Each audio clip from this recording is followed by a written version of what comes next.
सोमनाथ एक बहुत मेहनती और ईमानदार किसान था। खुद अनपढ़ होने के बावजूद उसने अपने इकलौते बेटे सुरेंद्र को अच्छी शिक्षा दी थी। अब सुरेंद्र आगे की पढ़ाई के लिए गांव से बहुत दूर शहर जा रहा था। पिताजी, अब मैं कम से कम 1 साल गांव नहीं आ पाऊंगा। आप अपना ख्याल रखना। तुम मेरी चिंता मत करो बेटा, बस मन लगा के पढ़ाई करना। अब मेरी सारी आशाएं तुम्ही पर है। हाँ पिताजी, मैं आपको निराश नहीं करूंगा। दूसरे दिन सुबह होते ही सुरेंद्र शहर चला जाता है और सोमनाथ अपने खेतों में काम शुरू करता है। कुछ देर बाद गांव के साहूकार का चेला शंकर वहां आ टपकता है। और सोमनाथ भैया कैसे है? भगवान की कृपा है। बस मेरा सुरेंद्र अफसर बन जाए तो मैं आराम ही आराम करूंगा। वो तो आप अभी कर सकते हो। गांव के हीरामल साहूकार कब से आपकी जमीन खरीदना चाहते हैं, वो भी दुगने दाम में। नहीं शंकर, एक किसान के लिए उसकी जमीन माँ के समान होती है और माँ का भी कोई सौदा करता है भला। अब आपकी मर्जी। लेकिन इस साल बहुत भयंकर सूखा आने का अंदेशा है और अब तो सुरेंद्र भी नहीं है आपकी सहायता के लिए। देखते हैं। शंकर सोमनाथ को जमीन बेचने के लिए राजी नहीं कर पाता और वहां से निकल पड़ता है। ये बूढ़ा बहुत जिद्दी है। अब साहूकार मुझ पर नाराज होंगे। ऐसे ही महीनों बीत जाते हैं। सुरेंद्र और सोमनाथ एक दूसरे को चिट्ठियां लिखकर अपनी खुशहाली बताया करते थे। सोमनाथ, तुम्हारी चिट्ठी है भाई, सुरेंद्र ने भेजी। डाकिया जी, जरा ये चिट्ठी पढ़ के तो सुनाइए। डाकिया सोमनाथ को सुरेंद्र की चिट्ठी पढ़ के सुनाते हैं। चलो अच्छा है, सुरेंद्र की पढ़ाई ठीक चल रही है। हाँ, होनहार है तुम्हारा बेटा। जल्द ही तुम्हारे अच्छे दिन आएंगे सोमनाथ। हाँ, इसी उम्मीद में दिन काट रहा हूँ।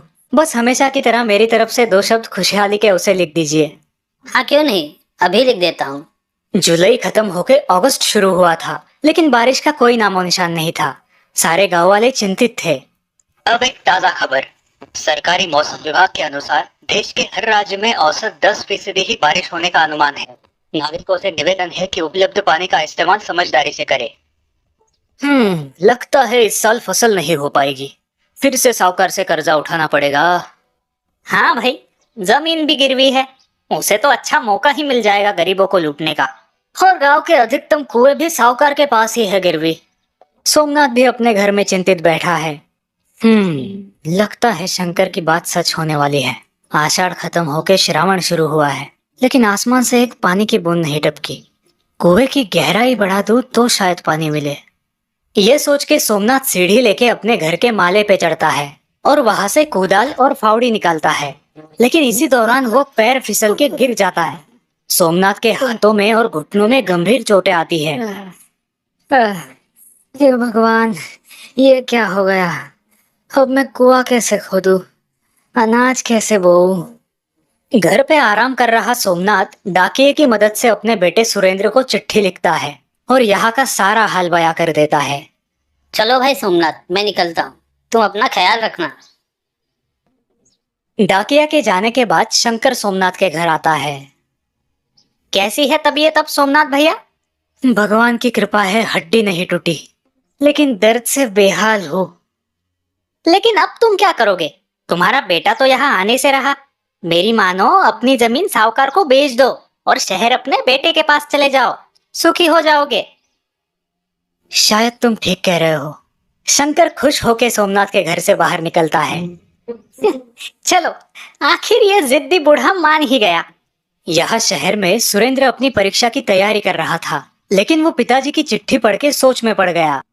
बेटा सुरेंद्र, इस साल सूखे की वजह से शायद फसल ना हो पाए, लेकिन अगर तुम यहाँ होते तो मैं हमारा कुआं खोद के उसकी गहराई बढ़ा देता, थोड़ी बहुत सब्जियां बो लेता। अब सब राम भरोसे छोड़ रहा हूँ। पिताजी काफी बीमार है, ऊपर से ये सूखे का संकट, और मैं यहाँ फंस गया हूँ। कुछ तो करना पड़ेगा।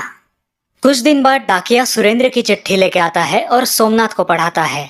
प्रणाम पिताजी, आपकी चिट्ठी मिली, लेकिन आप हमारा कुआं और ज्यादा मत खोदिए। हमारे पुरखों ने वहाँ गुप्त धन छुपाया है। ये बात मुझे दादी ने उनके स्वर्गवास से पहले बताई थी और सही समय पर आपको बताने का वचन मुझसे लिया था। क्या? चिट्ठी पढ़ते ही दोनों चौंक जाते हैं। वाह सोमनाथ, तुम्हारा तो भाग्य खुल गया भाई। डाकिया वहां से निकलता है, तभी रास्ते में उसे शंकर मिलता है। क्यों डाकिया जी, क्या खबर? लाखों में एक खबर है भाई। क्या बात कर रहे हो? जरा हमें भी बताओ भाई। डाकिया शंकर को सोमनाथ के कुएं के बारे में बताता है और वो सुन के शंकर की आंखें फैल जाती है। उसी रात शंकर फावड़ा और कुदाल लेके चुपके से सोमनाथ के खेत में आता है और उसका कुआं खोदने लगता है। ये गुप्त धन अगर मुझे मिल गया तो मैं खुद ही साहूकार बन जाऊंगा। बहुत देर तक कुआं खोदने के बाद भी शंकर के हाथों कुछ नहीं लगता और वो परेशान हो जाता है। हाँ, ये क्या, लगभग 10 हाथ गहरा खोदा है कुआं, फिर भी कुछ नहीं दिख रहा। अब तो सूर्योदय भी होने को है, किसी ने मुझे यहाँ देख लिया तो लेने के देने पड़ जाएंगे।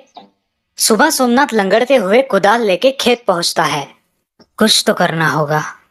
कुआं खोदने की थोड़ी थोड़ी कोशिश करता हो। सोमनाथ जैसे ही कुएं के पास आता है वो दंग रह जाता है। अरे ये क्या, ये किसने खोदा? खोदा हुआ कुआं पानी से भरा देख सोमनाथ खुश हो गया, लेकिन तभी उसे सुरेंद्र की बताई बात याद आई। ये क्या हो गया? सुरेंद्र ने तो मुझे कुआं खोदने से मना किया था। उसी दिन सोमनाथ डाकिये के द्वारा सुरेंद्र को चिट्ठी लिख के यहाँ की हकीकत बयां करता है और अब आगे क्या करना है पूछ लेता है। बेटा, यह चमत्कार हो गया है। तुमने मुझे कुआं खोदने से मना किया था, लेकिन एक रात किसी ने हमारा कुआं काफी गहराई तक खोद दिया और अब कुआं पानी से भर गया है। अब मैं क्या करूं? हाँ हाँ, मुझे पता था पिताजी। गांव में एक कान की खबर दूसरे कान तक पहुंचने में देर नहीं लगती। सुरेंद्र तुरंत सोमनाथ को जवाब लिखता है।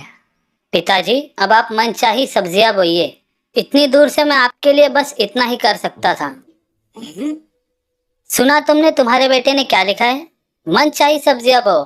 वाह भाई वाह, उधर शहर में बैठ के यहाँ बाप के लिए कुआं खुदवाया, वो भी मुफ्त। बेटा हो तो ऐसा।